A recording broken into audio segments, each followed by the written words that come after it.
Welcome to Baddie, a monthly podcast by For the Breast of Us, the first breast cancer community for all women of color, where we share real-life experiences, information, and education to help you live your best life after a breast cancer diagnosis.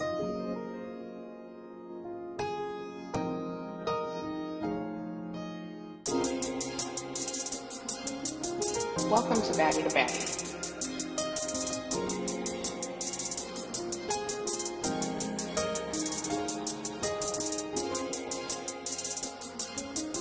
Welcome to Baddie.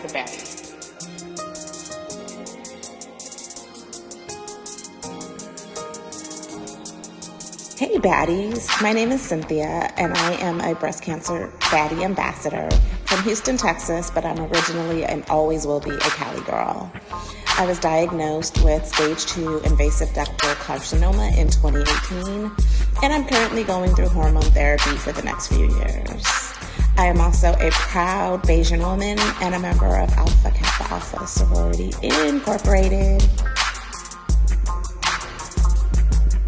Hey baddies, my name is April, and I am a proud ambassador for the Breast of Us, repping for our plus size baddies.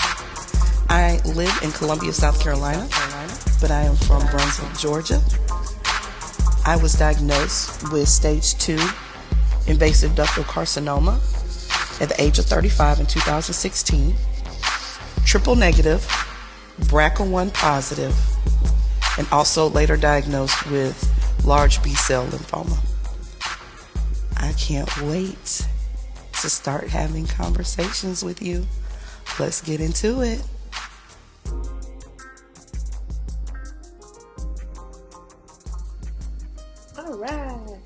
All right. Hey, girl. Hey, how are you ladies doing today? Great. Good. How are you? Good. Doing wonderful, fantastic, and fabulous on this soulful Sunday. So I would like to say thank you for joining us, Miss Zuri and Miss Nina, for this episode. It's been a minute, Sid.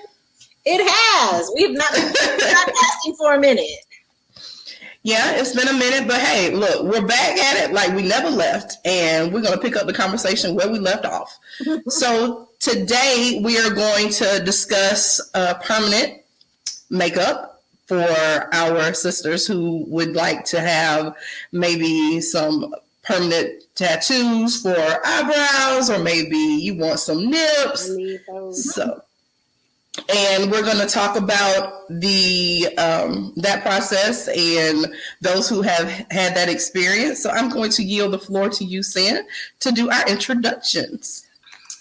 Well, first, let's start with Miss Nina. Nina, can you give us a brief overview about who you are and your cancer diagnosis? Woo! All right, get ready. Hold on. All right, so I am Nina Austin. I am a 3-time cancer survivor. I am, I'm a speech pathologist, clinical manager of a pediatric rehab clinic right now. So I am a busy professional. I was first diagnosed at the age of 35. I'm also a 3rd-generation survivor. So my first diagnosis was at 35 in 2008 with breast cancer. I had genetic testing because of my age and was found to have BRCA2. I was BRCA2 positive for both breast and ovarian cancer. So I did a lumpectomy and an oophorectomy, or the removal of my ovaries at the time. I went on maintenance drugs, and in 2014, I had a prophylactic double mastectomy with reconstruction. Because it was prophylactic, they did just general prophylactic areas, I'll put it that way.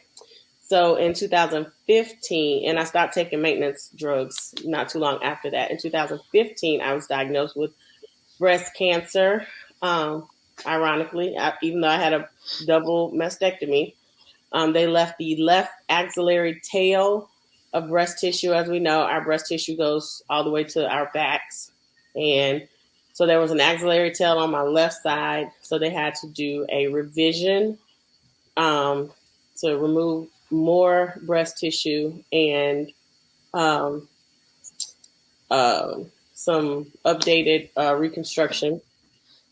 So that happened. And then I went back on maintenance drugs. And then that was in 2015. And then in 2020, in the height of the COVID pandemic, I was diagnosed with uterine cancer, probably from the maintenance drugs. But anyway, I'm not going to go there. And so I had my uterus removed, and I am in recovery and remission and doing well and thriving and striving. So that's my story. Well, we are thrilled to have you here after your long journeys, and eager to hear about how permanent makeup, PMU, has helped you kind of get back to a little bit more normalcy. And with that, Ms. Zuri, let's talk about you. Tell us who you are. My name is Zuri. I am a permanent makeup artist and epidemiologist in Houston, Texas.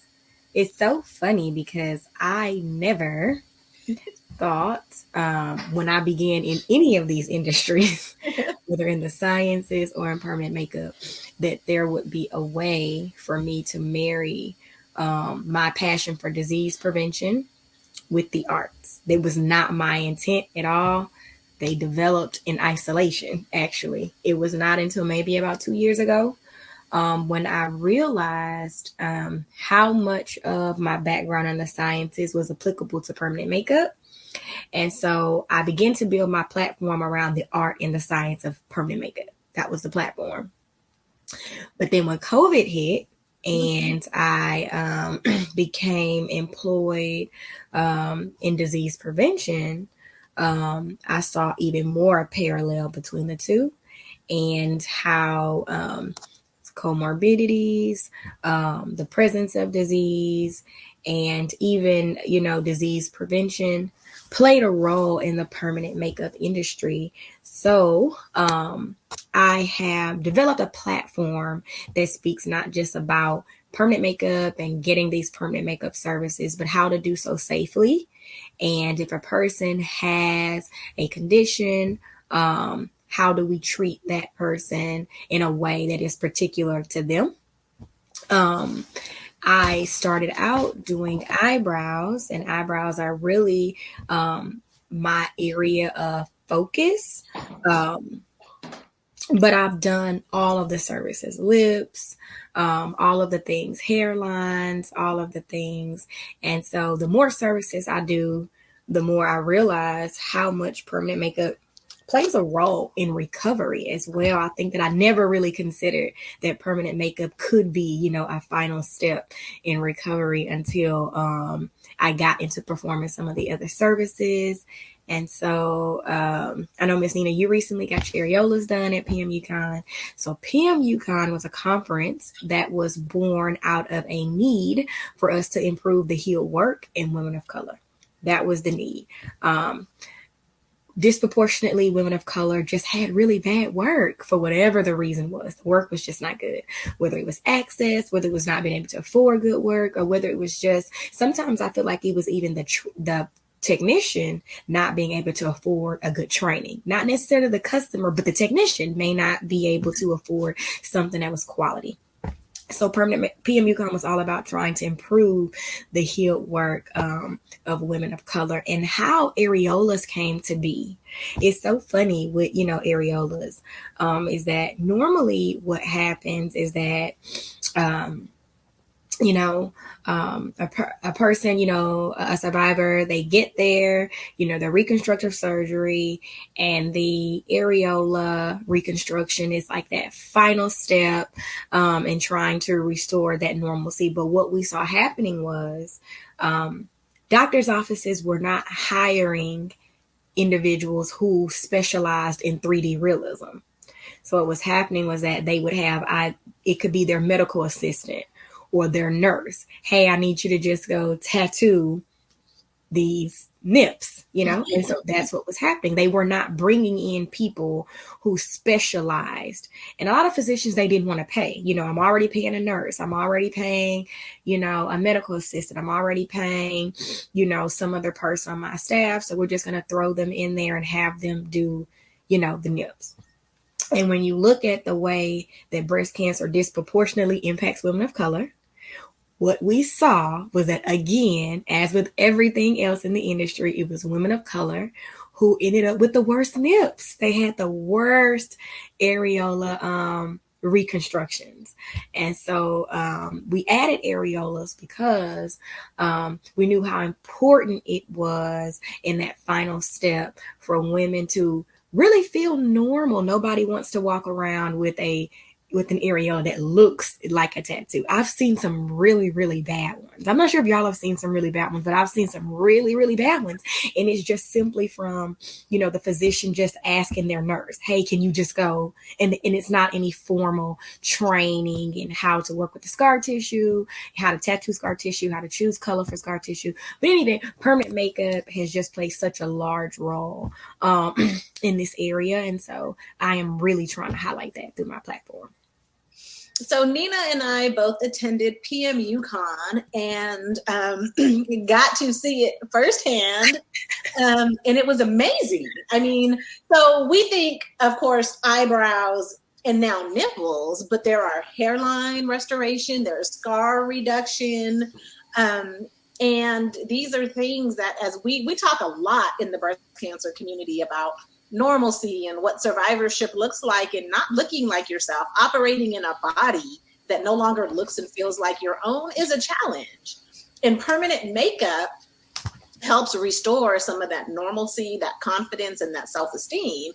And Miss Nina was brave enough to not only attend PMUCon, but to get her areola tattoos live and in living color as a demo for all of the women in the audience to learn how to do it effectively, safely, how to do it specifically for women of color so that it looks hyper realistic and natural. So Nina, I know we've had a few conversations about getting your areola tattoos done and connecting you with Zuri. And then, hey, do you want to go be the model for people? In front of 100 people. In front of 100 people and cameras and recordings. What did you think? What made you say yes? Well, like you said, we've had some conversations about doing it, and I was like, oh, well, I could do it for free. Right. That was one. It was free. But also the fact that it was, so like I said, I'm a third generation survivor. My mom had a double mastectomy with transplant reconstruction, and her plastic surgeon did tattoos in the office. Again, this was over a long time ago. It was in the 90s, I put it that way. So hers were there, but to me, they looked like tattoos. I mean, they weren't, they were dark, almost green. You know how you see those old men with tattoos from back in their younger days and they all look green? Right. That's kind of how I feel. Like, my moms have faded some now, and so they need to be redone, but they are that green hue. And I'm like, that ain't natural, but okay. So I didn't want to go that route. And I was just like, at the time, I think I told Cynthia, I was like, you know what? I'm tired of surgery. I'm done. I was like, I'll be all right. These ain't real, no way. So ain't nobody looking for nothing. I don't know. But I decided to do it. And then, I don't know, in my mind, I just assumed I would be laying on a table. You know how you see those shows on the reality shows, and they're like covered with paper and just that area, and you're not seeing that person's face. Nah, they saw all of this. And I was just like, oh dang, too late to back out now. So I was like, well, I'm here, and it's kind of one of those things where if you've ever had breast cancer, more people have seen your breast than any fans only page, I swear. So, me walking around with no shirt on is kind of natural. You just walk through the doctor's office and the nurse is like, oh, no, you need to put your gown back on. I was like, oh, my bad. So that's kind of how I felt. That's kind of how I kind of, trained my mind to think, oh, it's just another medical procedure. I'm just doing this for students or whatever. So I didn't think about it that way. And then I was like, but there are videos of me out there. Oh, wow. Oh, well. But I find myself doing a double take every morning because, you're so used to. I had my double mastectomy in 2014. So that's been almost 10 years ago. And these it's actually been, I probably need to call the lady. But anyway, I find myself doing a double take because it was something I needed and didn't know I needed. And so now I'm looking in the mirror and I'm like, oh, hey girl. Hey girl, hey. What's up? And it was one of those experiences that, again, I didn't know I needed until I needed it. And once I had it done, even the procedure to have it done was educational, but then the response from all of the people, the thankfulness to see it in live and in person on a real person, the results and the fact that I was able to choose, no, I don't want to go this dark. I'm a caramel colored person. I don't need dark chocolate nipples. That's not what I remember from my nipples being whenever I had them back then. They were brown. They weren't black. So I appreciated that fact. Sorry. Did you show your mom your nipples? I was home recently for something, and she came in the room when I was changing clothes, and she was like, "Oh, that's right, you got your nipples done. They look great." I was like, "They look amazing." I'm looking at them like right now. But to your point, Zuri allowed us to not just watch Nina get areola tattoos. We got to speak about breast cancer and the overwhelming health disparities for women of color, and the importance of doing this and doing this well and being trained to do it.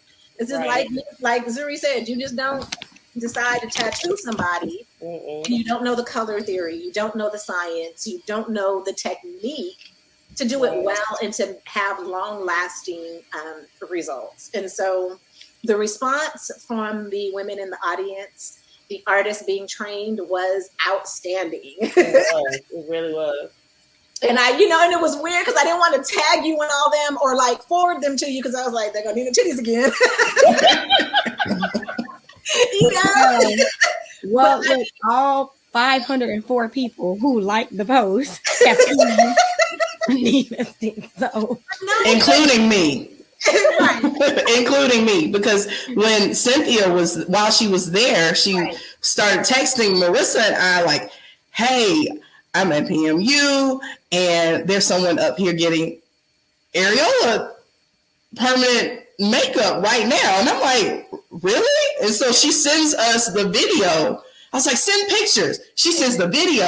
And I was like, oh, is she a plus size baddie? Yes. Yes, girl, yes.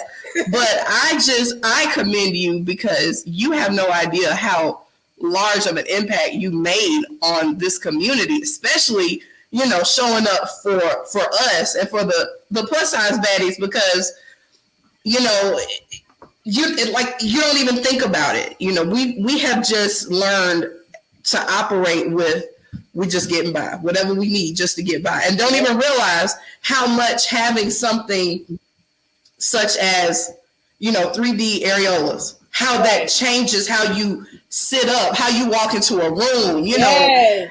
And like before cancer, I've always had thin eyebrows. So, I mean, not having eyebrows really wasn't a big deal for me.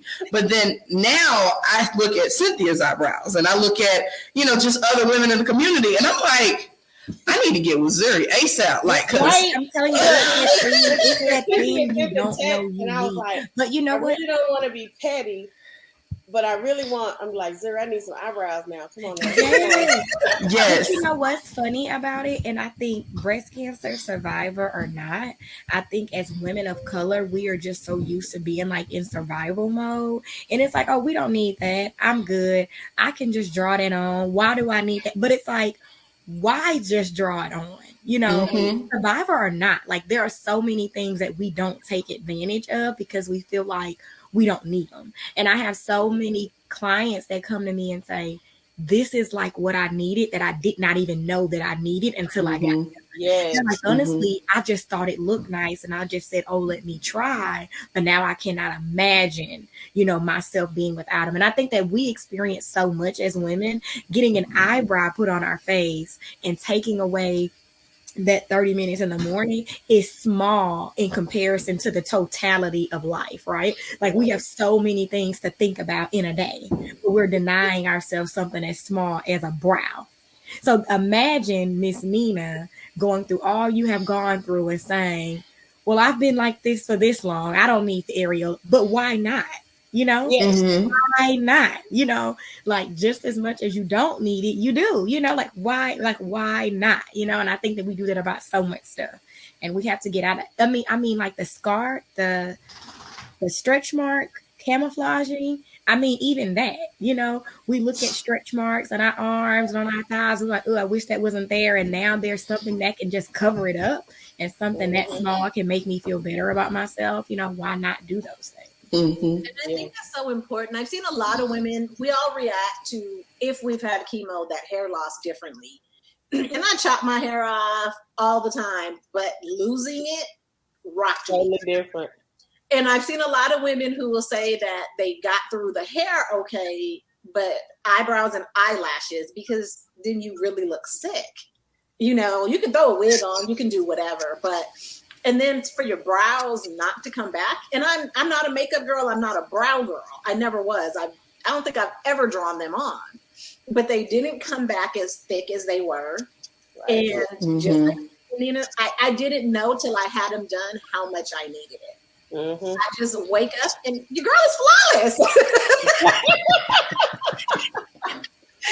Every time I do, and I'm like the eyebrows do so much to your face. It frames your face. I was going somewhere recent, like Friday. And I was like, let me do my eyebrows right quick. And I'm like, I need to call Zuri. Right. Like, why are you doing your brows? Why are you doing that? Right. Yes. Why are you wasting time? Yes. Girl. As soon as we get off of this, I'm gonna text you. Like, give me some dates. Yes. Like, what you got? Everybody needs their stuff done. But it's crazy. I think I forget which one of you all who said this about it being done live. So I've been to many permanent makeup conferences. And so normally at these things, getting the survivor who you can do the areolas on live in front of everybody is the hardest thing. It's easy to get a brow person, it's easy to get some of the others. And so I was so adamant about trying to have a live model. And you know what's so funny? Miss Nina, really, you were my model. But Shira needed a model for live, and I was like, no, we cannot not have the model. And overwhelmingly, we did a survey, and overwhelmingly, like your segment was the one that resonated with people the most. In our post-conference survey. So thank you so much. I feel like, something as small as that is going to want to make people have a desire to get into paramedical tattooing, because cosmetic tattooing, that's one thing, but the paramedical is where we need many more people who specialize in people of color. Shira the artist who did the areola, she tells me all the time how she has people who call her up. And just like with, the physicians that we see, many women do not want a person who is not a person of color performing the service on them for the reason that you mentioned. I think when you're Black, when you're African American, or, a Black person, grabbing Black is the go-to. Let me just grab Black because I know that's dark enough. That'll show up, on her skin. And so we end up seeing a lot of green, blue, brows, areolas, like even, regular body art tattoos, for just lack of knowledge and understanding about how to choose color and how that color is going to age in the skin and all of those things. So that was extremely impactful for the group. And we really cannot wait. I've already been speaking with Cynthia about how are we going to involve For the Breast of Us in the programming. Yes. How do we make it? Because we made it like we had you on the stage, that was planned, but then we made it like an impromptu thing. Cynthia's getting up, talking, doing her stuff. And so now we need to figure out how to make it more of a thing. Because one of the things I try to tell the artists, like with my background in the sciences, is that, we still have to be whole people in order to perform these services on other people. It's like, it's easy to take a breast cancer survivor as a client, but are you getting your checks? Are you checking frequently? Are you doing your due diligence for yourself? And I think that's something that we need to highlight more in this community, because people of color service people of color. So we can't talk about the client of color without talking about the technician, because people go to people who look like them, So it's like we can hit this thing from both ends, like if we're strategic enough and try hard enough to do it. Absolutely. And as you speak to not just the paramedical client, if you're servicing brows all day, every day, that's an opportunity to be able to educate and have these conversations that we don't have often enough. Hey, when was your last mammogram? Hey, this is your family history. I know somebody I can connect you with to help educate you. Or if you come across somebody recently newly diagnosed, do you also have the resources to share? And I am so grateful for that opportunity, because Nina and I hung around after her session, and women came up to ask questions, to talk to us. When should they get a mammogram? What age does that start? How do they know if they're at a higher risk? And so there's definitely space to do some educating while also performing these services to make women feel normal again. Exactly. So, Zuri, speak a little bit about how should a woman evaluate her artist? Like, how can we find artists who are trained for women of color? So the very first thing that I tell people to look at, it's so funny because we love telling people to do their research. Knowledge, even knowing how to do research, I mean, that's a privilege, because we say that a lot. And so, but the very first thing I tell people to look for is the healed work. Okay. Like, how does this work look over time? So not just after a month or 2 months, but what does the work look like 6 months, 12 months, 24 months, 36 months? What does the work look like? Because that is going to give you some idea of how stable the work is over time. Because what we see a lot in the permanent makeup industry is that we see a lot of photos that look great when they're initially posted, and that gets a lot of clients. But what we never see is what that looks like over time. Did it turn green? Did it turn blue? We never see that. And so the very first thing you want to look at is a person who, the healed work. The second thing that I try to explain to people is that it doesn't matter whether we call it cosmetic makeup, paramedical tattooing. A tattoo is a tattoo.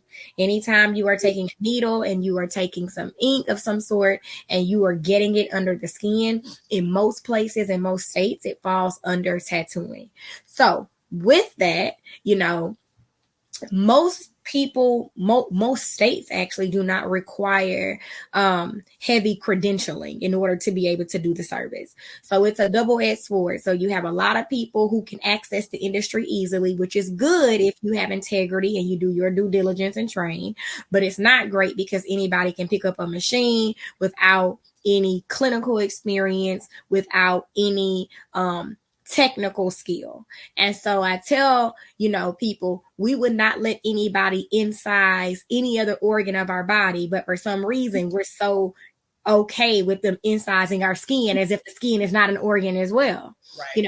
And so I try to say, if you look at this person's page, would you allow this person to dissect any other area of your body? Because that's what you're doing. If there's no way around the fact that I am taking a needle, I am breaking the skin, which is the largest organ of our body, and I am implanting some ink or some pigment in a wound, and I am hoping that it heals in a way where it is still safe. So if you would not let them do that on any other part of your body, then that's probably not a person you should allow to break your skin. So I mean, reviews are great, but I think that, reviews can be a little biased sometimes because people tend to only ask the clients who they know had a good experience, to leave them a review. Nobody's asking someone whose experience wasn't great to leave them a review. So I would say, look at the healed work, and does this person seem credible? Does this person seem like they are knowledgeable? If they are only just posting work on their page, that's normally a telltale sign that that person is not knowledgeable about the technical or scientific principles of the service. If all they can post is work.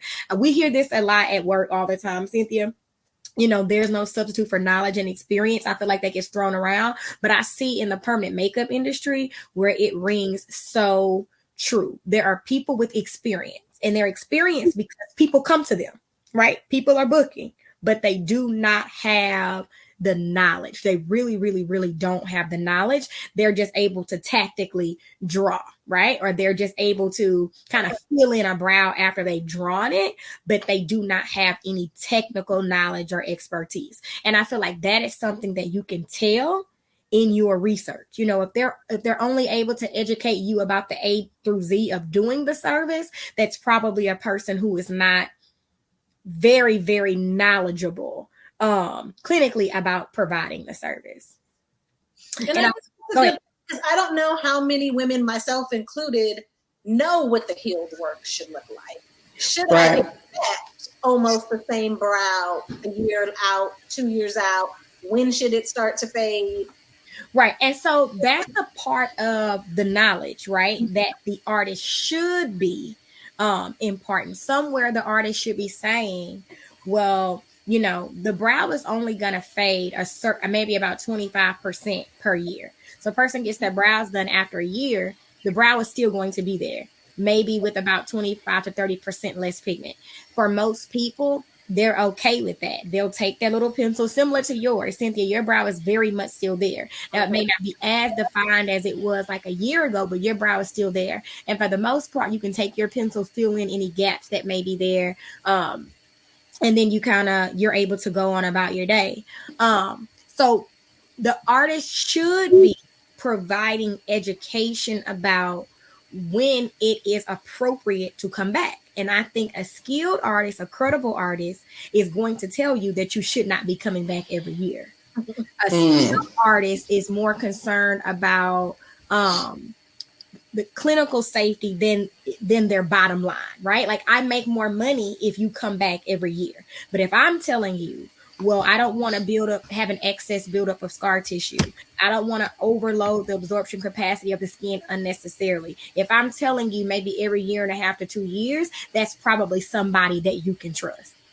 Because otherwise, they'd be telling you to come back every 6 months to 12 months every time your brow starts to fade, because then they make more money, off of that. So that's also a telltale sign of, is this a person that I should be booking with? Something else is that over time, does your brow just look like a lighter version of itself, right? So what we don't want, the permanent makeup work, whether it is scar camouflage, whether it's areola, whether it's brow, whether it's scalps, it should not turn color. What it should be, it just should become a lighter version of itself. It should not be turning.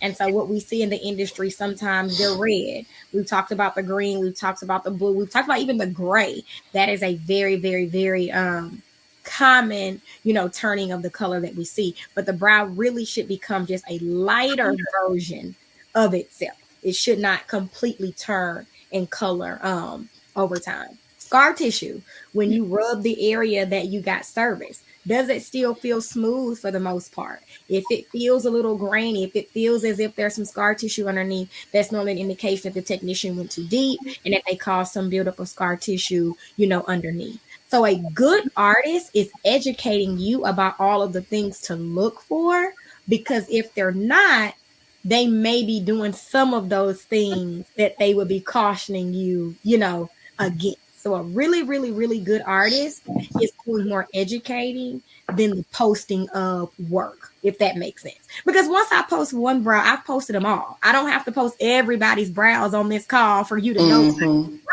right? It's more so about trying to educate and build the trust in the potential client. Nina, let's talk about your tattoo experience. Did it hurt? Was it what you expected? What was the pain and aftercare like? So, as some people know, I mean, if you've had a mastectomy or whatever, it's pretty numb to a certain extent. I have lymphedema, however, on my left side, so it's a little more sensitive than, normal. So that was a little, it didn't hurt, but it was uncomfortable, I guess. Yeah. Like you feel that something's going on. Right. Yeah. You feel it and your skin's like, what is going on here? But it wasn't so bad. And then, she had the, some lidocaine. So that helped a lot. And that's something like, I have a tattoo here that is, yeah, we see. So that hurt. I mean, the skin there is very thin. It hurt. But the areola didn't feel that bad. I'll put it that way. Aftercare, she put the Tachoderm on it, and so I took it off after a week. And I don't know why, but in my mind, I was like, oh my God, it's going to come off when I take this Tachoderm off. But there was a little ink on it, and then I was like, oh my God, I'm doing something wrong. I'm peeling my skin off. And then I was like, oh, okay, it's fine. It was a little sore like the first day or so, but after that it was fine. I didn't get it wet, and I took the Tachoderm off. I put some shea butter on I put shea butter everywhere. So I was like, I sure hope this okay. And it worked. It was fine. I didn't have any flaking or anything like that. I know when I had this one done, I did have my skin kind of flaked, but I think the little kid who did mine, I don't think he was that good. So I need to have this one touched up anyway. But it wasn't a bad experience. I'll put it that way. I think some of it was adrenaline. I was in front of 100 people half naked. So some of that was that, but other than that, it was fine. My nipples are still brown. There's definition where, the areola and the nip should be. And so that 3D look is still there. It's been 2 months. Has it been that long? Yeah, something like that. March. It's been almost 2 months. So you're actually coming up on a touch-up. Yes, it's almost time for your touch-up. Yes. So, and I'm looking in the mirror like, do I need a touch-up? I don't know. But yeah, it's about that time, and things are looking good. I guess I need to call Sherry, but we'll get you books for that. Yeah. Yay. I think it's one of those things where it's like, I think, that's another, like, do I need to get that? Yes, we are going to follow through on the entire service, because you know what it does is it increases the longevity of the brow. Of the work. So if you didn't get the touch up, of course it'll be fine. But getting this touch up will give you extend your areola an entire year.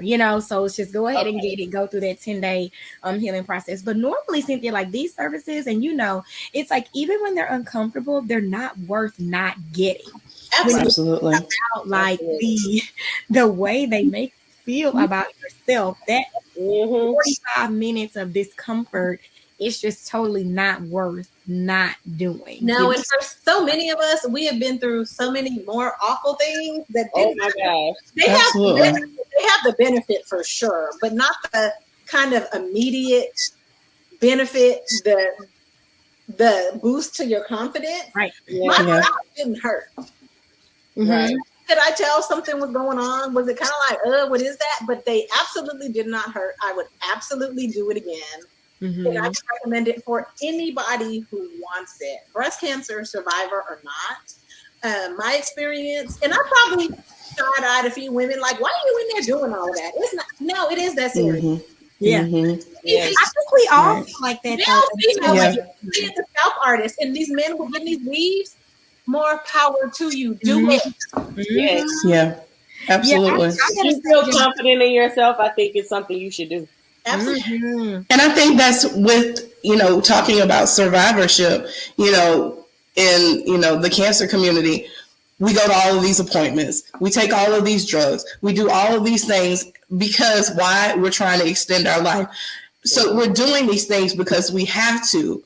I had a conversation with my mom about doing the reconstruction as well as doing the getting the tattoos for my nips. And my mom, as well as my sister, were both like, well, do you really have to do that? I was like, listen, if I had to do what I needed to do to save my life, I'm going to do what I want to do to feel good about myself.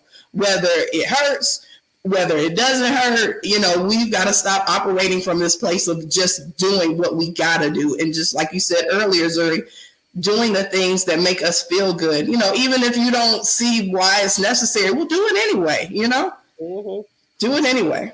I didn't think it was necessary until every morning I get out the shower and be dancing in front of the like, hey. Yes. But you know what? Like that is like with anything. I am like at a stage in my life where it's like if they are out here selling it, I am buying it.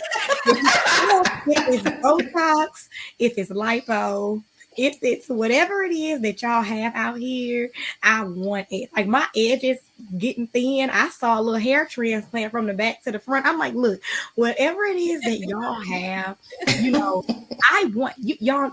Honestly, aside from like, the conversation that we're having now, there was a point in time when women of color could not even dream of getting this stuff done. Notwithstanding that it's available and now, April, it's an option, right? Do you have to? There was a point in time when us getting a brow or even getting an areola, that was so low on the list of priorities that we have as Black women. When you think about the systemic racism in this country and just the way, that this country has prevented us from having access, to a lot of things. There was actually a point in time, and this is how I feel about permanent makeup, there was not a lot of access, and I feel like we were strategically priced out of getting a lot of services. I feel like just like lipo, right? I feel like, everybody wanted to get lipo and they wanted to be shaped and stacked, like women of color. And now that we're getting the services, everybody now wants to remove their implants, right? I feel like there were certain things that were designed to remain exclusive, but we are now coming in saying, nope, no. Y'all have been getting it. We're going to start getting it too. What is the reason for me not to be able to do this very simple thing that you all have been doing all along? So I'm getting it just because it's there, just because it's available, just because y'all have it. I'm trying it out. Like I am doing all of the things. And I feel like we deserve that because we are really late to the party. Unfortunately, we are late. They've been getting brows, they've been getting lips, they've been doing all of these things, and we've just been saying, well, let me thank God, this is how God made me. No.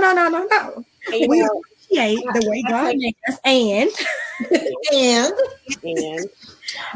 thank God for the technician who can enhance what I already have. Thank you. Let me tell you, one of the things, and I feel some type of way because I was a big breasted woman. I was a G cup. Okay. A G cup. Yeah. Zuri, you're looking at me and you're remembering those pictures. I was a G cup. So I went from a G cup to roughly a C cup now. The reason that I had to do that was because all these women trying to be like us and with big boobs, small waist, and big hips had the industry so that they had to put a limit on the amount of cc's that could be in an implant. So at this point now, you can only get a 400 cc implant. That's as large as you can go. They're doing. I know that there was a study back in 2016, I think, that they were trying to do something with the implants again, but it was because all those women were dying from stacking those implants on top of each other, and then they were leaking into their bloodstreams and killing folk. But now the people who have deep chest or deep chest wall like I do, no matter what the projection is on your implant, 400 cc's is only going to give me a C cup, regardless of what I do. What I wanted was at least a D cup. Right. And I couldn't get that. And so now I have to wear this thing. I was going to say, you're not pulling out this 3D nipple. No. Hasn't already pulling out her prosthesis. Yeah, my prosthesis. Wow. And it's not even, it's just so, because I'm a plus size woman, I need my boobs to be bigger than my belly. Right. So I can't do that if I'm a C cup. I need some enhancement to look normal and proportionate. Right. See, that's a whole nother episode, a whole nother conversation. Yes. About the options that are given to us for reconstruction. So like you, I was in the G unit, H unit, J unit before breast cancer. And I remember meeting with a doctor who said that they didn't think I was, the only option I ever wanted was a deep flap. And this particular surgeon said, well, I don't think you're going to be happy with that. I think you'll be more happy with having implants. And I was like, well, no, I'm really not interested in that. And he was like, well, you're too fat for the deep flap anyway. Well, what? Oh, yeah. I'm sorry. What did you say? Exactly.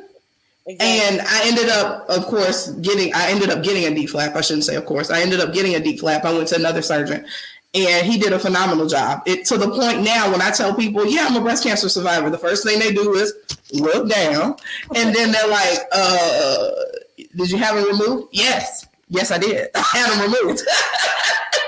So, Nina, we're going to have to bring you back on for a conversation on another day, just talking about the options that were presented to us as plus size women. Right. When I was first diagnosed in 2008, and let's just say I was several pounds lighter than I am now. I was told I was morbidly obese. I was a gym rat I was Megan stacked. You heard me? With big titties. And he told me no. And I was like, you're not going to, so I opted for a lumpectomy at the time, and my oncologist was very upset with me, and I was like, this is who I am, but that's for another episode. Let's go back to makeup. Sorry. So this is a question for both Nina and Zuri. What advice would you give to someone who's considering or thinking about permanent makeup? Let's start with Nina first. I think it is kind of like what Zuri said. If it's available to you, try it. I never knew I needed it until I had it. And now I'm like, okay, I need brows. I think I want my lips done. I want these scars gone. I was like, what else can I do with this tattoo? Come on, let's come with it. Let's do this, because it was a boost to my self-esteem I didn't know I needed.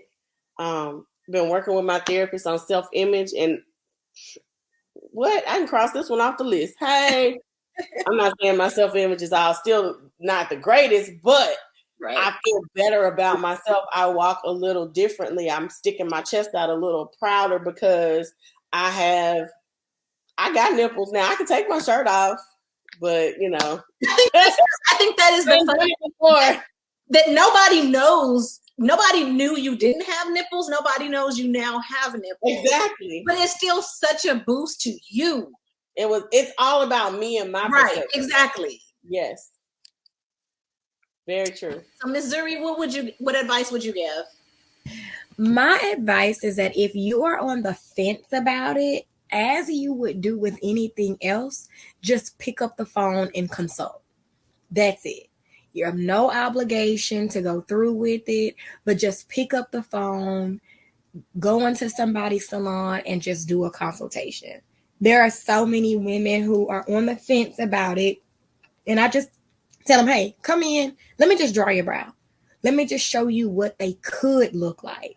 And they all say, are you telling me that this is what I would look like every day? And I'm like, well, yeah, this is what you would look like every day, if you decided to get your brows done. So it's okay to not be completely sold, but it's not okay to not be able to make a decision without all of the facts. We don't want to be looking at Instagram saying, oh, I don't need that. That's not a good enough reason. You pick up the phone, you do a consultation, you let somebody, shape your brows or show you what your stretch marks could look like or draw out your areola, and you still decide it's not for you, then great. But don't be a bystander. Don't passively allow your life to just kind of pass you by without you ever really, really knowing something so simple as a brow can just make you feel so different about yourself. I did an interview and somebody asked me, do you think that these services are superficial? Do you agree when people say things like, oh, you don't need to get all of that? Why are you doing all that to your face? And I said, even though this is very anecdotal evidence, but overwhelmingly, I'm going to say 98% of my clients say that getting these services make them wear less makeup than more makeup. And so what they have found is that by getting this done, they can be more authentically themselves, because when they didn't have their brows done, they would have to get up in the morning and put on the brow. And once you put on the brow, you have to put on foundation so that the brow doesn't look so dark. And now once foundation is on, now I got to add a lash to bring the whole look together. And now I got to add some lip color. But by having their brows done, that they are more authentically themselves and they genuinely like their face. Like, we cannot act like we don't all go through periods or look in the mirror. We just don't like how our face looks. We all go through that. And they genuinely now like the way their face looks. So if you don't want to get it, don't get it. But don't just passively decide. Actively decide. Get a consultation. Let somebody draw it out. Talk to somebody. And if you decide it's not for you, then great. But at least just try. I think that's a really good point, because like you said, you wake up and you just feel kind of already put together. And so you don't have to do all of the extra all of the time. And again, just like with anything, if extra is you, great, be extra, but also there's a way to do it a little easier sometimes. And again, I've never been a makeup girl. I didn't really do all the brow stuff, but I'm never going without a brow ever again in life.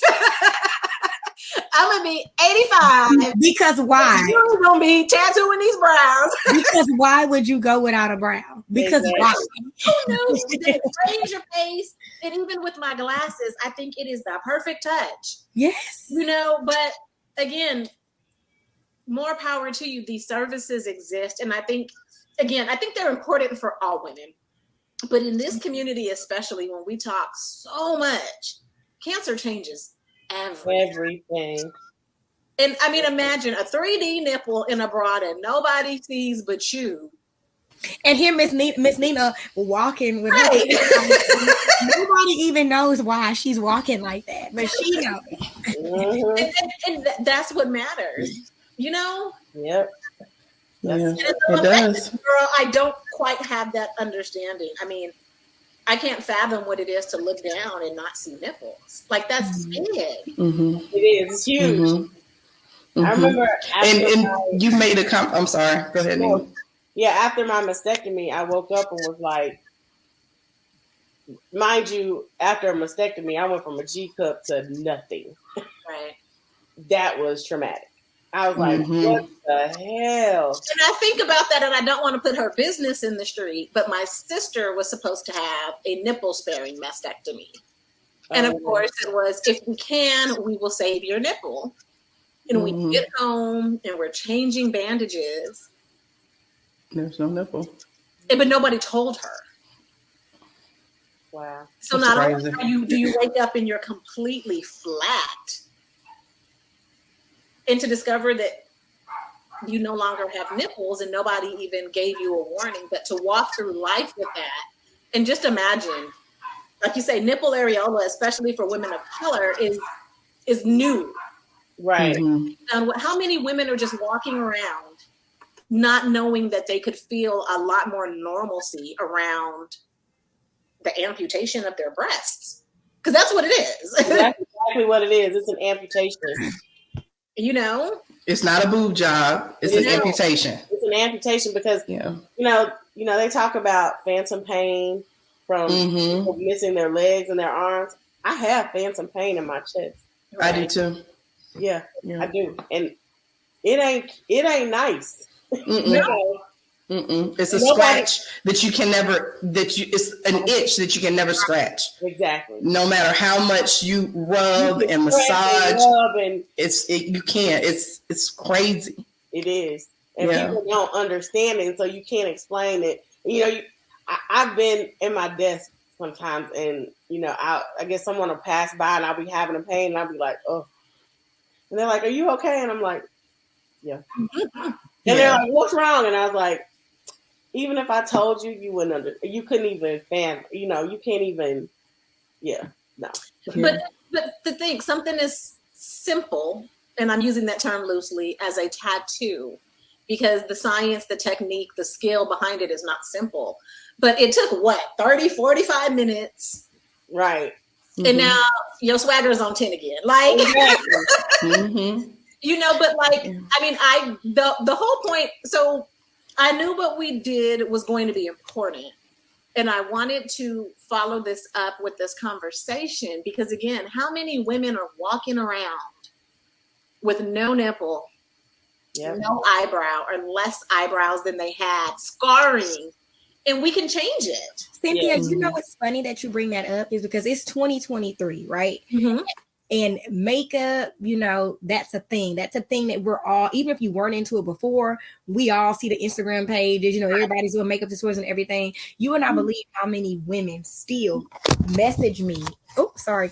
I fell out of my. So like, can you tell me about this? And we are talking about just the regular eyebrow service. Right. So imagine something like an areola. How many women do not know that that is available? That's even less women than who even know about the brow. It's 2023 and people still do not know what microblading, micro shading is. Right. Surely they don't know, you know, about an areola and how you can get an areola, you know, not tattooed. I mean, you know, Miss Nina, if you were to raise your shirt up, nobody would know that if they were to touch it, you know, that it was right. Looks like mine. So imagine how many tattooed areolas we've seen and we just didn't even know that the areola was tattooed. You know, like it looks so no, but people do not know that this exists. Like anytime I post, hey, areola reconstruction, people are like, what's that? What's that? Like areola, like what do you mean? Like they do not know what I'm talking about. They do and not. I've shown people pictures and they're like, that's a tattoo? That's not real? And I'm like, yes. And I think for people, especially non-women, I don't even think people really put two and two together and go, you can lose your whole nipple. Right.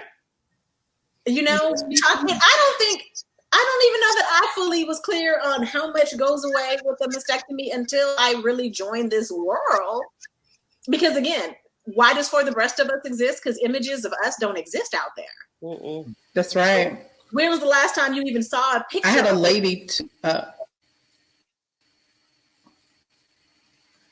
I had a woman in after I had my mastectomy. I was in like one of the areas, just one of the quiet rooms of the hospital. And she walked up to me and was like, hey, what are you doing here? And, you know, just started talking.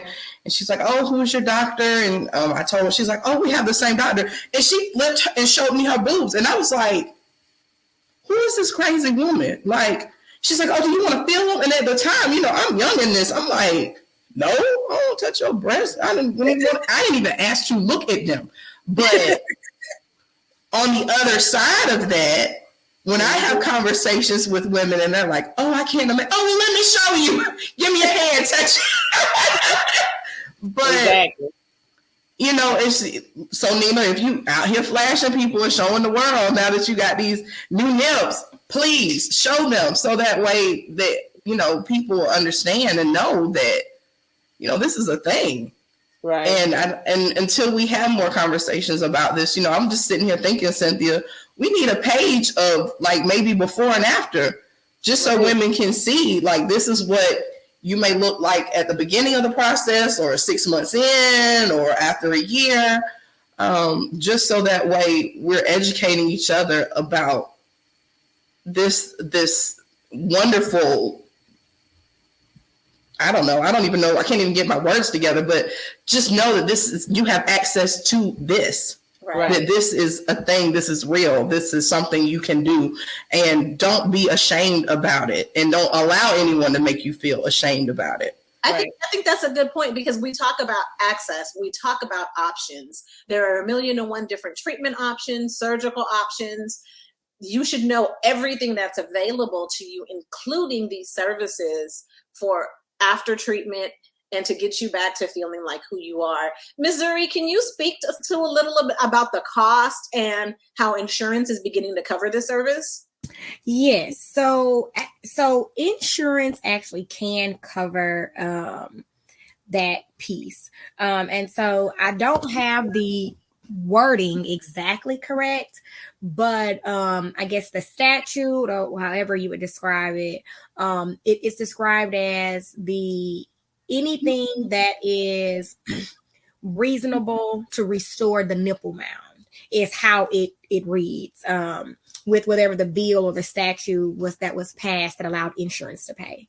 And so what your physician is able to do, if they are willing, because it's optional for them, they are able to bill your insurance for the reconstruction of the nipple mound and include the areola restoration along with that. So when you go and you get your services done, your physician may bring in someone like me to actually do the tattooing, but everything gets billed to your insurance, and the technician will get paid from the doctor's office once, you know, the insurance does the payout. So that is possible to be done. If you were unable to go the insurance route, the problem with that is that depending upon your insurance, you don't know exactly how much your insurance is going to pay.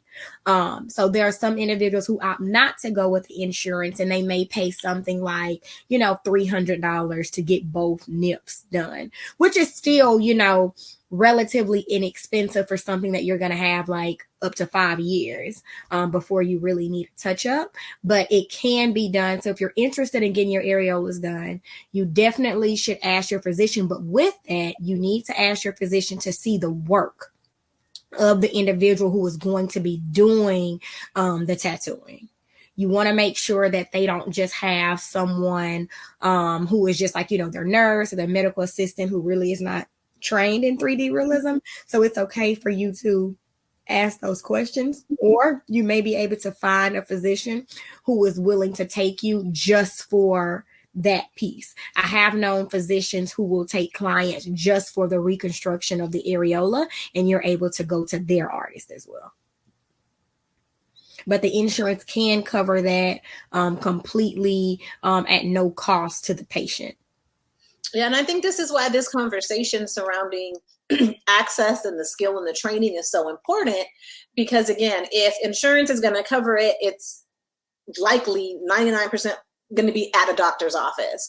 And so those doctors and the teams that they choose need to be trained and or willing to contract with a trained and skilled artist, particularly in the skin of women of color.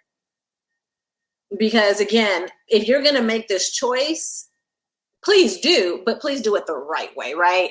Because you don't want to be on the fence, decide to do it, and then not get the work that you deserve, you know, and then it becomes a turn off to the service. So I think the more we have these conversations and begin talking about it, it can become something that we begin to advocate for as we've done so many other things. So I think this is really, really, really important for us.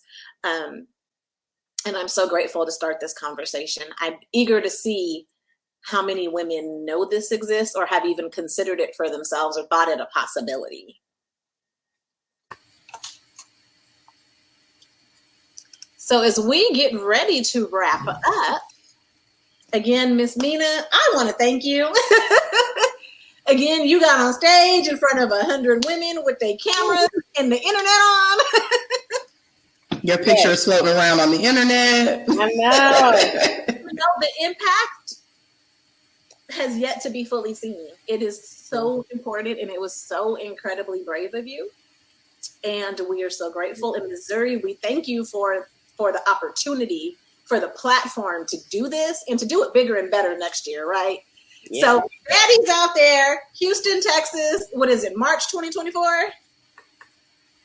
Next year, it's going to be March 21st through the 24th of 2024. So it's that spring break, tail end of spring break weekend. We'll be in Houston, Texas.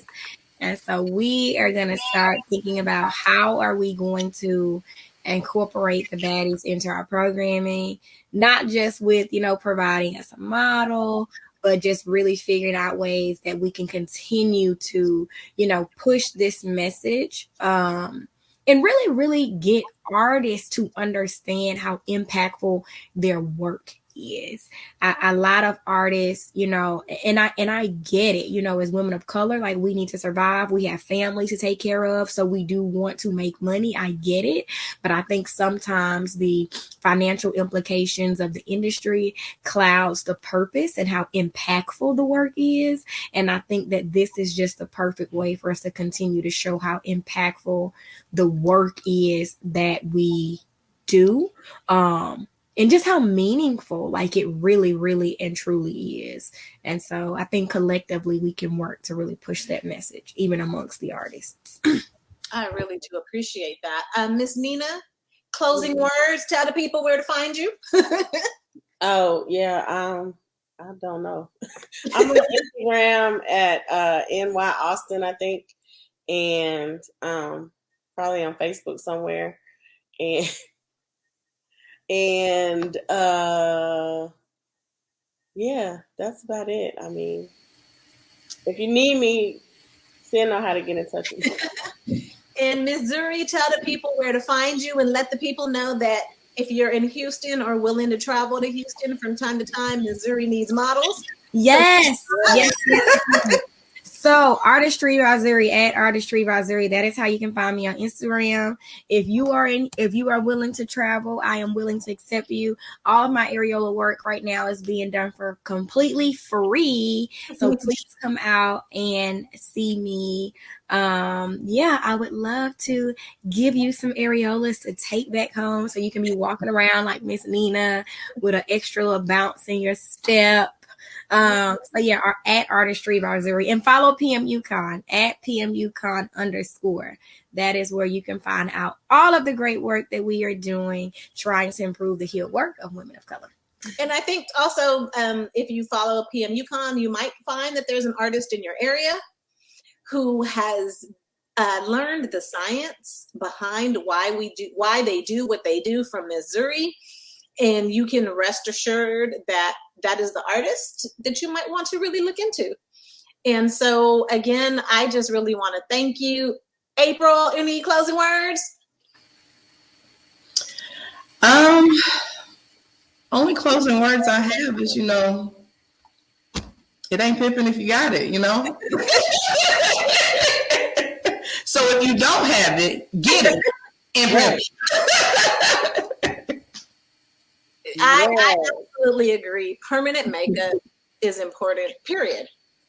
And that's for men, women, everybody. If there's something out there you want to get done to feel better about yourself, go for it. But I think it's equally important in this space, and I'm grateful for this opportunity to share. So thank you all, and we will see you next time. This is another Baddie creation brought to you by For the Rest of Us. Don't forget to subscribe to Baddie wherever you get your podcasts. And follow us on Facebook and Instagram at For the Breast of Us, on Twitter at The Breast of Us, and check us out online at breastofus.com. Thanks for listening.